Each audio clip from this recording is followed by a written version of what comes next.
असंभव है, ये नहीं हो सकता।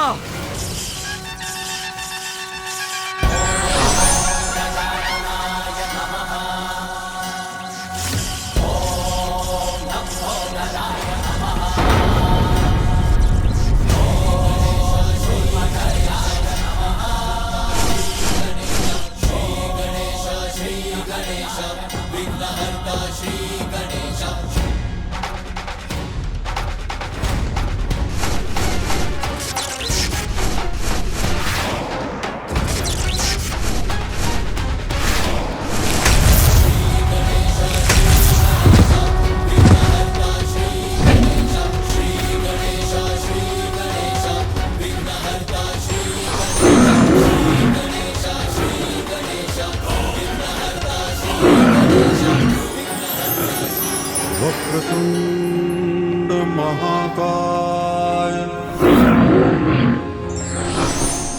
सूर्यकोटि समप्रभ निर्विघ्नं कुरु मे देव सर्वकार्येषु सर्वदा। वक्रतुंड महाकाय। दंभासुर, संसार का प्रत्येक अहंकार तो नष्ट होकर ही रहता है। मैं अपने इस स्वरूप में अहंकार का सर्वनाश करता हूँ। सत्य कहा प्रभु, मेरा अहंकार नष्ट हुआ और मैं सत्य को जान पाया। ये आपकी कृपा है प्रभु। सर्वदा। मुझे क्षमा कर दीजिए, मेरा अंत मत कीजिए, मेरा अंत मत कीजिए, मुझे क्षमा कर दीजिए। ये तो स्वभाव ही है असुरों का। भारी पड़े तो शीश पर चढ़कर केश पकड़ते हैं, अन्यथा चरणों में ही गिर जाते हैं।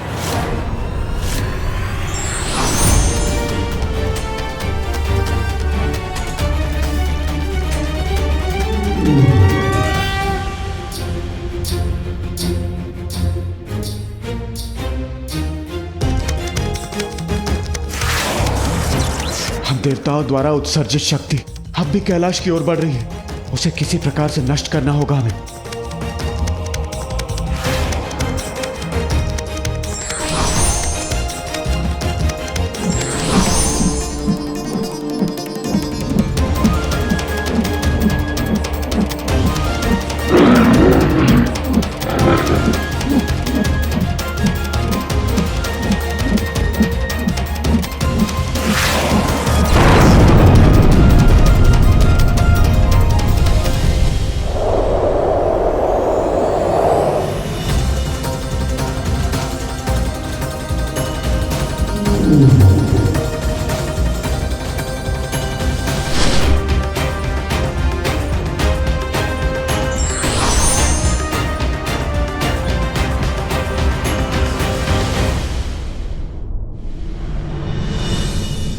हे शिवपुत्र, मुझे क्षमा कर दीजिए, मेरा अंत मत कीजिए।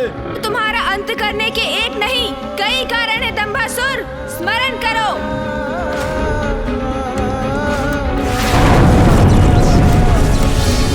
अब से कैलाश का अधिपति मैं हूँ, केवल मैं। बिना मेरी अनुमति के कैलाश में कोई प्रवेश नहीं कर सकता। कैलाश असुरों का है। तुम्हारा अपराध अक्षम्य है दंभासुर।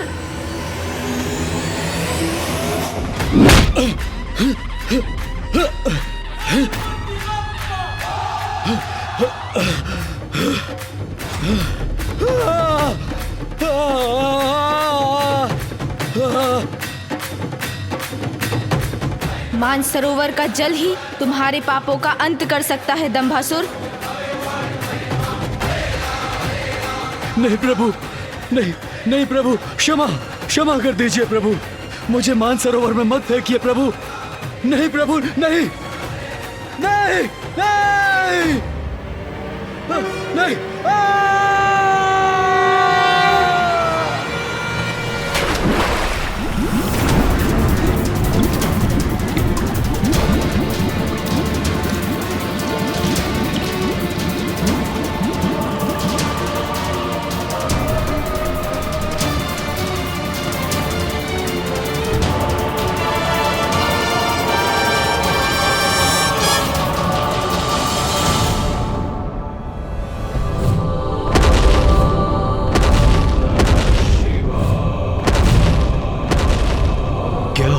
मेरे साथ कैसी अद्भुत अनुभूति हो रही है।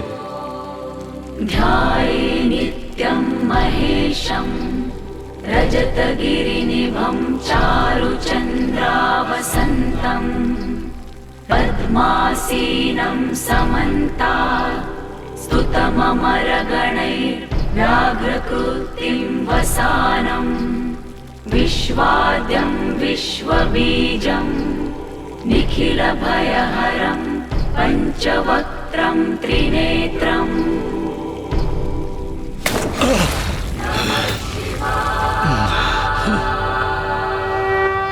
मुझे क्षमा कर दीजिए प्रभु, मुझे क्षमा कर दीजिए।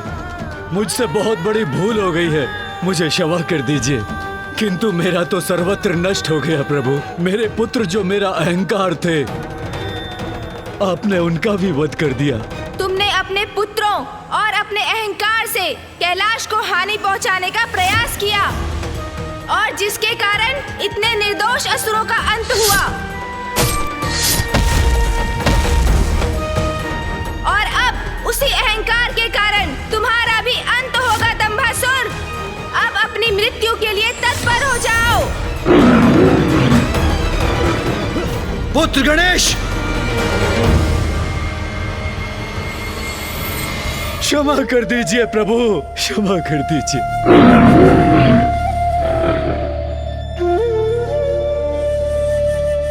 उसे क्षमा कर दो पुत्र गणेश। दंबासुर के पुत्रों के साथ तुमने उसके अहंकार का नाश किया। यदि तुम उसका वध कर दोगे तो इसे अपनी भूल का पश्चाताप करने का अवसर नहीं मिलेगा। उसे क्षमा कर दो पुत्र। हाँ प्रभु, मुझसे बहुत बड़ी भूल हो गई है, मुझे क्षमा कर दीजिए। प्रभु, आपने अपने वक्रतुंड रूप के दर्शन देकर मुझे कृतार्थ किया। मेरे सारे विकार हर लिए हैं आपने। मेरे सबसे बड़े पाप अहंकार से मुझे मुक्ति दी। अब एक कृपा और कर दीजिए प्रभु, मेरे सारे अपराधों को क्षमा कर मुझे सन्मार्ग पर चलने का अवसर दीजिए।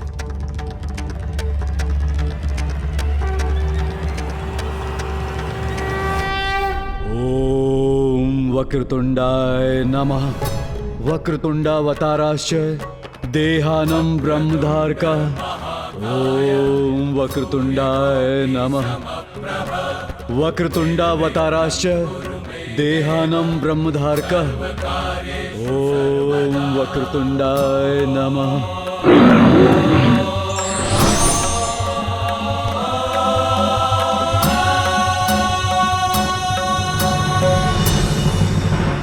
मेरा ये वक्रतुंड स्वरूप अहंकार को नष्ट करने के लिए है, किंतु जो अपनी भूल स्वीकार कर सुधरने की चेष्टा करेगा, मैं उसे उसका अवसर भी अवश्य दूंगा। ये तुम्हारा सौभाग्य है कि तुम कभी महादेव के आसन पर स्थित नहीं हुए, अपितु सदैव उनके चरणों में आसन ग्रहण किया और मेरी स्तुति गाकर तुमने मुझे प्रसन्न किया। अन्यथा तुम्हें क्षमा करना असंभव हो जाता। जाओ दंभासुर, अपने इस अवसर का उचित प्रयोग करो। सत्कर्म करते हुए अहंकार रहित जीवन व्यतीत करो। मैं धन्य हो गया प्रभु, मैं धन्य हो गया। आपको कोटि कोटि प्रणाम प्रभु।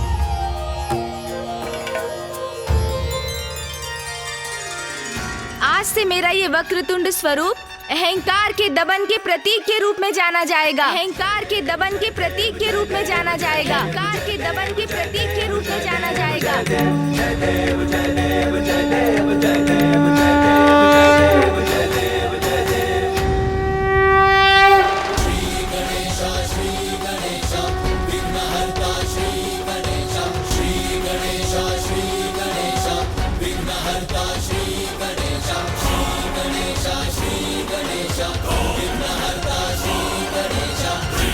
वास्तविकता में अहंकार व्यक्ति का सबसे बड़ा शत्रु है, जो अवसर पाते ही प्रबल होकर भिन्न भिन्न रूप लेकर हमें अपने वश में कर लेता है। किसी को धन का अहंकार है तो किसी को सौंदर्य का, विद्या का, वाहन का, शक्ति का। और किसी किसी को तो भक्ति का भी अहंकार हो जाता है।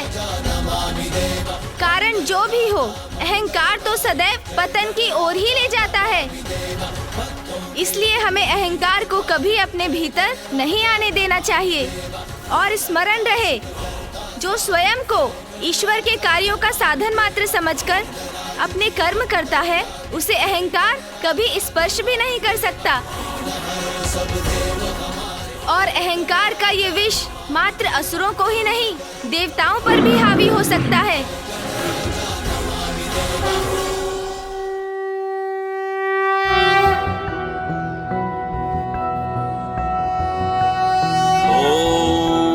वक्रतुंड महाकाय सूर्यकोटि समप्रभ निर्विघ्नं कुरु मे देव सर्वकार्येषु सर्वदा।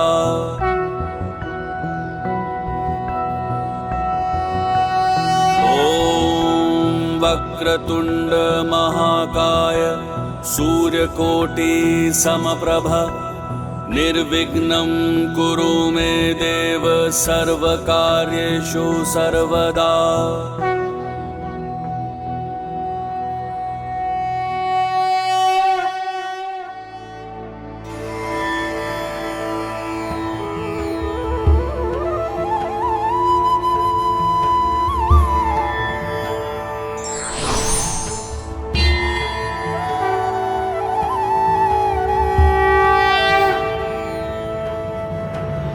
माँ, पिताश्री, आपके आशीर्वाद और माँ महामाया के मार्गदर्शन के कारण ही मैं और भैया कैलाश को पुनः सुरक्षित करने में सफल हुए।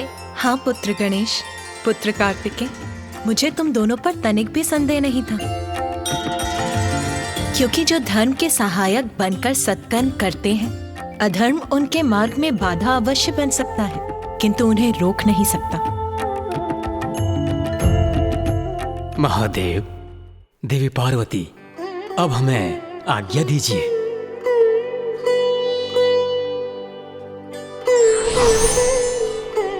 महादेव, अब हम सबको भी आज्ञा दीजिए।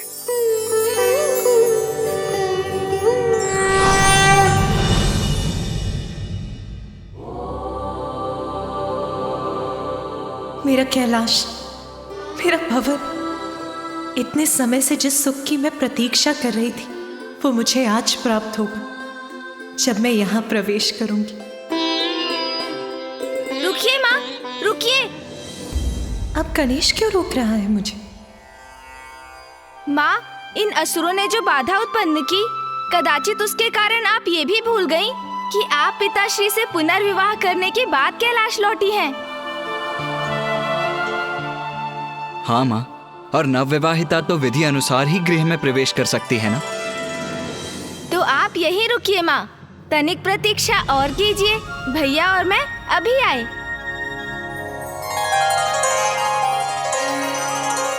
ये क्या हुआ स्वामी? कहाँ चले गए ये दोनों? तुम्हारे पुत्र हैं उमा, दोनों एक साथ गए हैं तो कुछ ना कुछ कोलाहल तो अवश्य होगा। माँ, पिताश्री, आप दोनों का स्वागत है।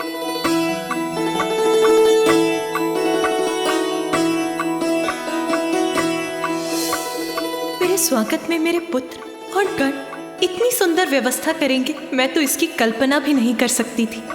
आइए माँ, अब आगे बढ़िए। चलिए पिताश्री।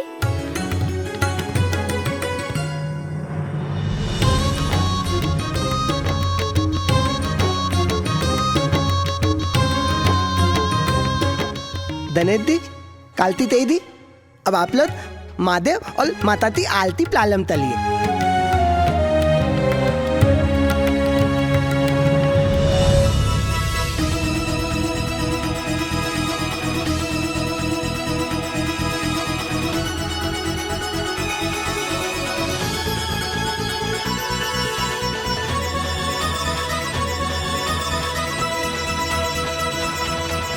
माँ, अब अपना दाहिना पांव बढ़ाकर इस कलश को एक मंद ठोकर से उलट दीजिए, फिर अपना पाँव भीतर रखिए। अच्छा पुत्र गणेश, तुम तो सभी विधि विधान में बहुत निपुण हो गए हो। इसका श्रेय तो मामी जी और बुआ जी को जाता है माँ।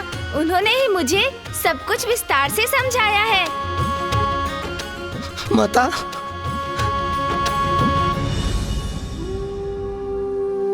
माता मुझे तमाम दल दीजिए माता। माता मैं और अन्य दिन आते तो आते तब प्रबंध चल रहे थे, किंतु ये अतुल माता इंतजार तब अतुला लेते हैं माता। मुझे तमाम दल दीजिए माता। कोई बात नहीं तोतला जी, इसमें आपका कोई दोष नहीं है, किंतु आपने जो कुछ भी किया मैं तो उसी से बहुत प्रसन्न हूँ।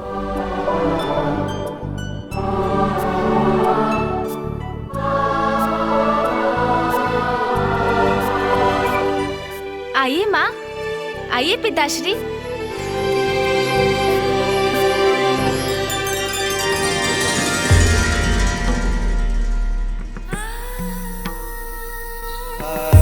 तुमसे रिक्त मेरे अपूर्ण जीवन को आज तुमने पुनः पूर्ण कर दिया उमा।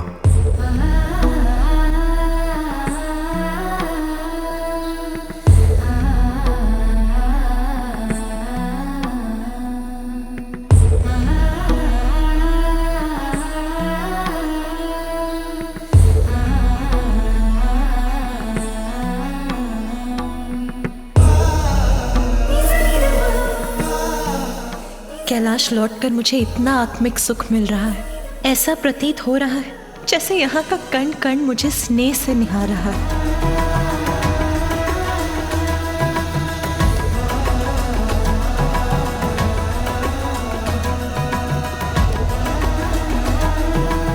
सर्वप्रथम मैं प्रभु की पूजा और अभिषेक करूंगी। तुमने कैलाश लौटकर मेरे जीवन को पुनः आनंद से परिपूर्ण कर दिया है उमा। नाथ, आनंदित तो मैं हूँ। अब मेरे समस्त कष्ट दूर हुए, पुनः सुखों से भर गया मेरा जीवन। माँ के लौट आने से, हमारे संपूर्ण परिवार के कैलाश में एकत्रित होने से मेरा हृदय तृप्त हो गया। सत्य है, अंत भला तो सब भला।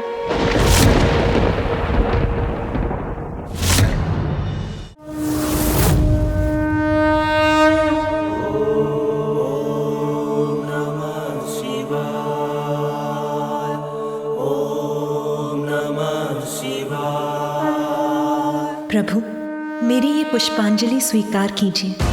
माँ तो पूजा में लीन है। नहीं, ये उचित समय नहीं उन्हें मेरे प्रस्थान के बारे में बताने का।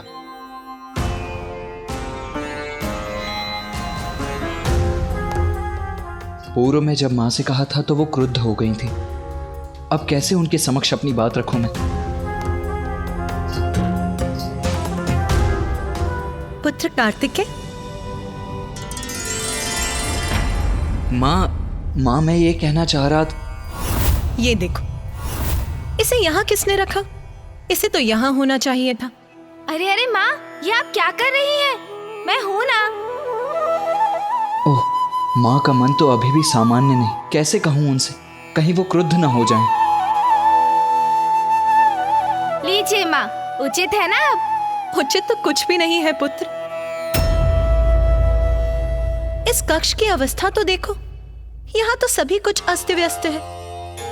मुझे ज्ञात है पुत्र, मेरी अनुपस्थिति में नंदी और गण सब कुछ व्यवस्थित रखने का प्रयास कर रहे थे, किंतु कोई बात नहीं, अब मैं आ गई हूँ ना, अब मैं सब व्यवस्थित कर दूंगी। हाँ माँ, और इसमें मैं आपकी सहायता करूँगा। और भैया भी है ना? भैया, आप भी माँ का हाथ बटाएंगे ना? हाँ गणेश, किंतु माँ वो शुभ कार्य में विलंब क्यों? मुझे अभी प्रारंभ करना चाहिए।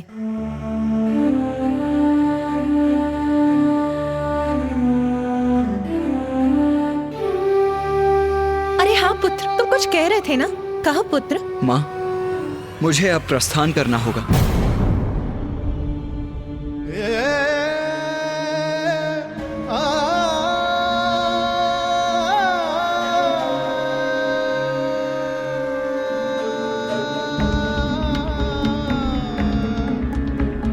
इतनी शीघ्र पुत्र? हाँ माँ, आपके और पिताजी के पुनर्विवाह, आपके कैलाश लौटने में समय तो जैसे गतिमान पक्षी की तरह उड़ गया। अब मुझे अपने स्थान दक्षिण जाना ही होगा माँ। पुत्र, मुझे क्या था, तुम्हारे महत्वपूर्ण कर्तव्य और दायित्व है पुत्र, किंतु पुत्र अभी तो मुझे तुम्हारे साथ समय बिताने का अवसर ही प्राप्त नहीं हो। बस कुछ और दिवस रुक जाओ पुत्र, कुछ और दिवस। हाँ भैया, मुझे भी आपके साथ क्रीड़ा करने का समय ही कहाँ मिला। कुछ दिवस और रुक जाइए ना। माँ, आपको तो ज्ञात है ना, पिताश्री नियमों का उल्लंघन कदापि स्वीकार नहीं करेंगे, और मुझे भी दक्षिण जाकर अपने कर्तव्य का पालन करना है माँ।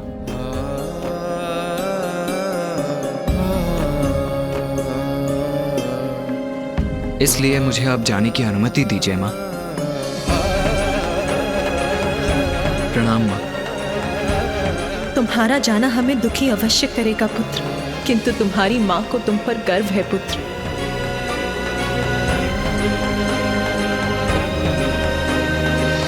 यदि ये अनिवार्य है तो मैं तुम्हें नहीं रोकूंगी पुत्र। जाओ पुत्र, सफलता सदा तुम्हारे साथ रहे पुत्र। धन्यवाद माँ।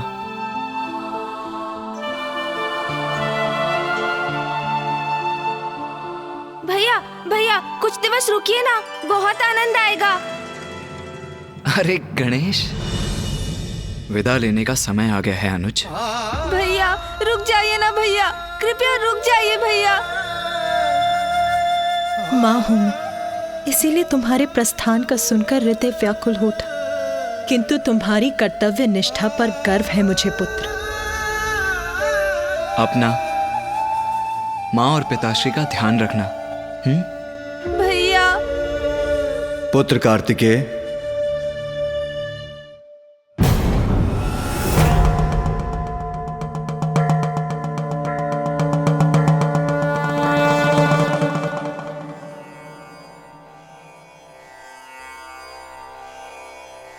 पुत्र कार्तिकेय, मां को सुख पहुंचाना भी तुम्हारा ही कर्तव्य है।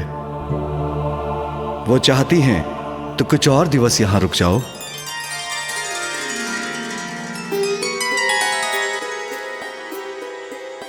अवश्य पिताजी, जैसी आपकी आज्ञा।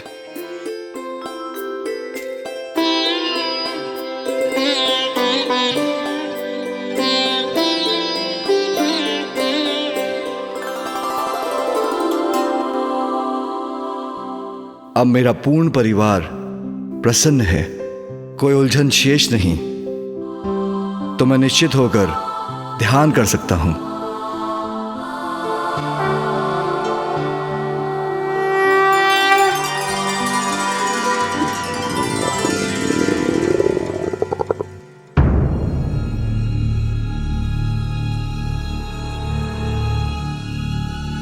ये ध्वनि कहां से आ रही है?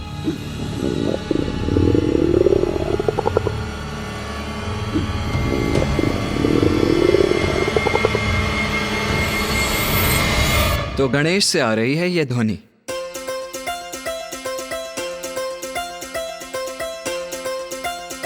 अरे ऐसे विस्मय से क्यों देख रहे हैं आप दोनों मुझे? वो माँ, इतने दिनों से मेरा कुछ पोषण नहीं हुआ ना, उदर में कुछ नहीं गया, इसीलिए मेरा ये उदर इतनी तीव्र प्रतिक्रिया दे रहा है।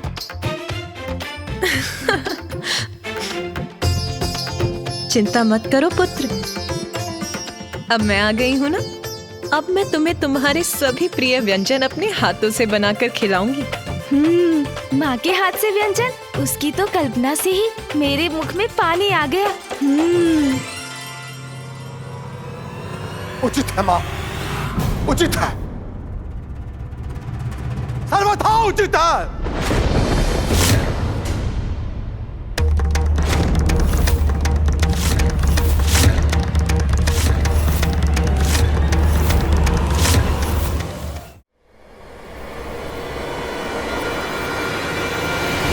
मेरा प्रणाम स्वीकार करें।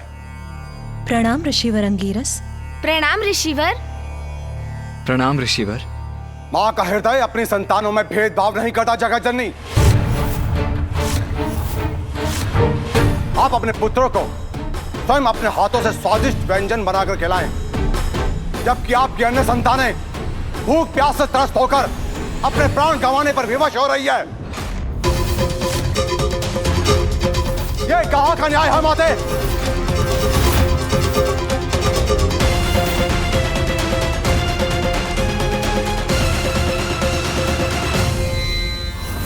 ऋषि अंगीरस, ये आप क्या कह रहे हैं? उचित ही तो कह रहा हूं माता। जब भगवान ही भक्त की गुहार ना सुने तो विवश होकर भक्त को भगवान के निकट आना ही पड़ता है। ऋषि अंगीरस, आप जो कह रहे हैं मैं समझ नहीं पा रही। आप बहुत लंबी यात्रा से आए, तनिक विश्राम कर जलपान ग्रहण करिए, फिर आपको जो भी कहना है विस्तार से कहिएगा। माता, मैं अपने कठोर वचनों के लिए क्षमा चाहता हूं। विश्राम का अवकाश नहीं है मेरे पास। जलपान नहीं करूंगा मैं। भोजन का निवाला कैसे अपने मुख में रख सकता हूं माता, जबकि दक्षिण में मेरे बंधु बांधव घोर कष्ट में है। दक्षिण में ऋषिवर? क्या हुआ है वहां?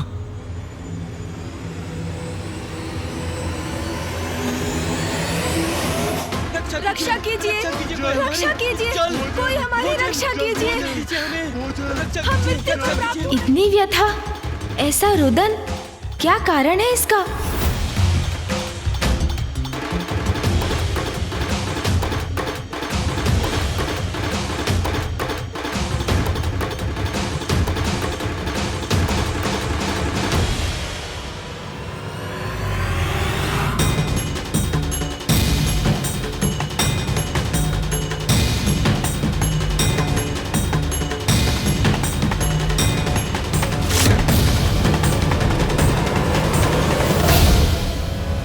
हे महादेव, पानी पानी पानी। अपनी संतानों का दुख देखा नहीं जाता। खाने के लिए एक अन्न का दाना भी नहीं है। प्रभु, कुछ कीजिए प्रभु, बच्चे भूख से विलख रहे हैं, कुछ कीजिए प्रभु। पानी प्रभु, पानी।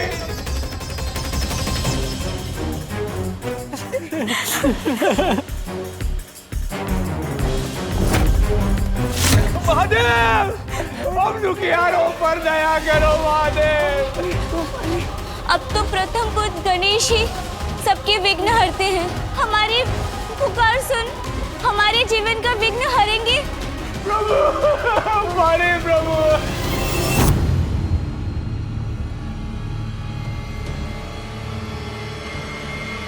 वहां तो भीषण अकाल पड़ा है।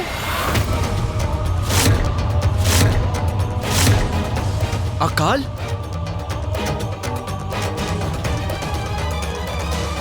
असंख्य निर्दोष जीवन इस भयंकर अकाल की भेंट चढ़ चुके हैं गणेश जी।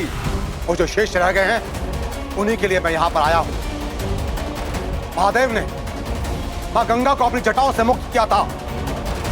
अब तो वही एक आस है कि वो मेरी गुहार सुन ले और पुनः मां गंगा को अकाल से पीड़ित धरती पर प्रभावित होने की अनुमति दे। कदाचित ये उचित समाधान नहीं है ऋषिवर। माँ गंगा के प्रचंड वेग से तो और विनाश हो सकता है। गणेश, वर्षा करवाने का दायित्व तो देवराज इंद्र का है ना? तो तुम उन्हें ही बुलाकर क्यों नहीं पूछ लेते कि वो वहां वर्षा क्यों नहीं करवा रहे हैं? हाँ पुत्र गणेश, यही उचित रहेगा। ऋषिवर, आप निश्चिंत रहिए, मैं इस समस्या का समाधान शीघ्र ढूंढूंगा। और जो जीवन अकाल से त्रस्त हैं, वो जब तक भोजन नहीं पाते तब तक मैं भी भोजन का एक निवाला भी ग्रहण नहीं करूंगा। ये मेरा प्रण है, ये मेरा प्रण है, ये मेरा प्रण है।